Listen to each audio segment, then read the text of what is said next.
Olá, tudo bem? Estamos aqui no Web Summit 2024, edição Lisboa, gravando uma série sobre inteligência artificial, que estamos chamando sobre IA Agora no Web Summit Lisboa, com especialistas aí, né, de tendências, de tecnologia, de inovação, de diferentes mercados. Vamos gravar aí 8 episódios falando sobre o tema de inteligência artificial. E eu estou aqui nada mais nada menos com ela, cofundadora da White Rabbit. Fala pra gente o que faz a tua empresa, o que faz a White Rabbit. A gente trabalha com curadoria, curadoria de palestras, nós fazemos palestras, workshops, que trabalham com o que está acontecendo no mundo e a gente ajuda as pessoas a co-criarem visões de futuro nas quais elas querem viver, né? Porque toda vez que a gente fala sobre futuro, as pessoas têm um pouco aquela sensação de um medinho, uma ansiedade, uma taquicardia. E isso é porque a gente não consegue visualizar futuros que a gente queira, né? Toda vez que a gente fala sobre futuro, dá aquele medinho, a gente pensa em apocalipse, pensa em, enfim, robôs que vão tomar a sociedade, acabei de falar sobre clima, sobre desastres climáticos, e a gente não consegue pensar num futuro que deu certo, né? E se der certo, o que é que aconteceu para dar certo? E é um pouco que a gente fala dentro da White Rabbit. Muito legal. Falando sobre o tema de inteligência artificial, como que tu está vendo a inteligência artificial está impactando as diferentes indústrias, assim? Bom, parte do nosso trabalho é também estar nessas palestras, também tentar entender, né, o que está nas entrelinhas do que as pessoas falam. E a gente acabou de ver, inclusive, a palestra do presidente da Microsoft atual. E o que ele estava falando, que eu acho que é bem fácil das pessoas entenderem, né? Ele fez assim, um entendimento de quais foram as grandes invenções que mudaram as eras, né? Então, o que ele falou é que a gente está na era da computação, né? E que a última grande invenção antes do computador foi a eletricidade, né? Então, a gente poderia pensar na inteligência artificial da mesma forma que a gente pensa na eletricidade, que a gente consegue entender até o capítulo 1, né? Então, na época, quando as pessoas inventaram a eletricidade, qual a primeira coisa que as pessoas pensaram? Vou ter luz, né? Mas você não consegue desvendar, né, ou entender o que vai acontecer no final. As pessoas não iam pensar assim, agora então eu vou ter uma geladeira, vou ter um robô, vou ter todas as coisas que aconteceram depois da eletricidade. E eu acho que é mais ou menos nesse ponto que a gente está sobre inteligência artificial. A gente consegue enxergar até o capítulo 1, né? O que é esse capítulo 1? A gente consegue entender que vai ter uma camada de cognição. E essa cognição é na linguagem humana, eu acho que esse que é o breakthrough, né, dessa década, porque inteligência artificial a gente fala há muito tempo. Qual é o breakthrough que a gente está falando hoje? É a gente conseguir codar, a gente conseguir construir agentes, a gente conseguir construir apps na linguagem natural humana, né? Esse que é o breakthrough. Então, nunca foi tão simples, né? Nunca foi tão perto a gente conseguir imaginar essa coisa acontecer.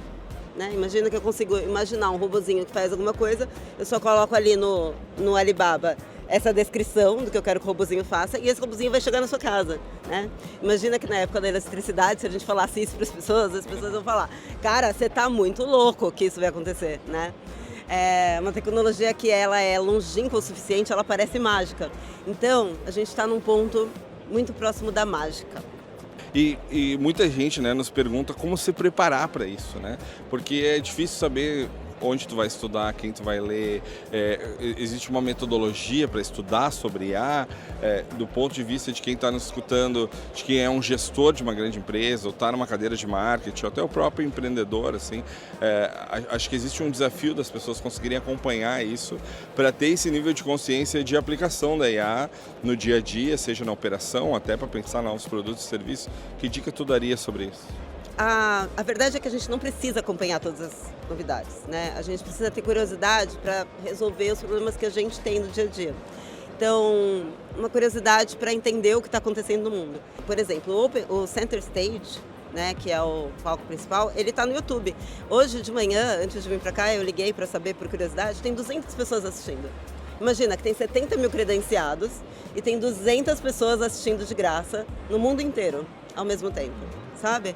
Então eu acho que também existe uma falta de curiosidade mesmo, sabe? Então se você for curioso, você consegue hoje encontrar essas plataformas. E vocês acabaram de lançar um livro, né? Fala um pouquinho para nós sobre esse livro. O livro é Reimaginação Radical, 5 lentes para visualizar futuros que você queira viver. Eu acabei de falar, né, que é difícil a gente pensar sobre futuros que a gente queira viver. É difícil, porque diferente de futuros apocalípticos, que a gente tem um monte de filme falando sobre isso, a gente tem Mad Max, Handmaid's Tale, Blade Runner, né? Uma quantidade de filmes falando sobre invasão alienígena ou ataque zumbi existem por aí. Mas qual filme você consegue lembrar de um futuro que você queira estar nele? É muito difícil. Então a gente não conseguiu construir visões coletivas de futuro que a gente queira. E nunca ninguém conseguiu fazer nada sem ter imaginado antes. Né? Nunca ninguém fez nada no mundo antes de ter imaginado. Então como que você consegue ter essas imagens mentais juntas? E ela é difícil porque a gente não pratica. Então o livro basicamente é uma coletânea de exercícios que a gente coloca em 5 lentes, né? Então uma é a lente multitemporal, como que você explora diferentes tempos, né? Você consegue pensar 5 anos, talvez 10 anos, talvez 15 anos, talvez o pensamento catedral, que é intergeracional, e como que isso ajuda você a expandir as possibilidades de futuro. Essa é uma. A lente da visão sistêmica, que é o entendimento da natureza e como todas as coisas são integradas, orgânicas e complexas, né? Inclusive as consequências não previstas, né, dos futuros que a gente deseja. A terceira lente da pluriversal, que é como que a gente explora outras perspectivas como também sendo verdade, né? É muito difícil a gente falar a minha opinião ou a dele e não a dele, né? Então essa é a terceira coisa, como que você consegue explorar outras perspectivas que não são a sua. A quarta é a lente da ousadia, que é a gente poder fazer perguntas difíceis e ser desobediente. É a lente que ajuda, né, convence a gente a desobedecer como parte de um desafio de fazer futuros que a gente queira.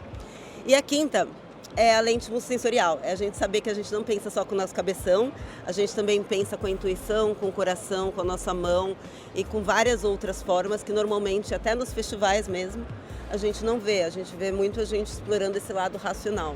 E muitas vezes as histórias que a gente quer viver, a gente consegue acessar não quando a gente está ali fazendo planejamento estratégico, mas quando você fala assim, cara, o que eu quero para o meu filho? Isso é um pensamento multissensorial, porque ele acaba pegando a sua intuição, o que é o seu gut instinct, né? O que é seu instinto de verdade para fazer, para construir um mundo que você queira. Muito legal. Falamos aqui com Vanessa Matias, que é fundadora da White Rabbit, sobre IA, sobre o livro, sobre um monte de coisa legal, sobre o próprio Web Summit. Vanessa, obrigado por estar aqui com a gente. Seguimos aqui no Web Summit 2024, a nossa série IA Agora. Valeu!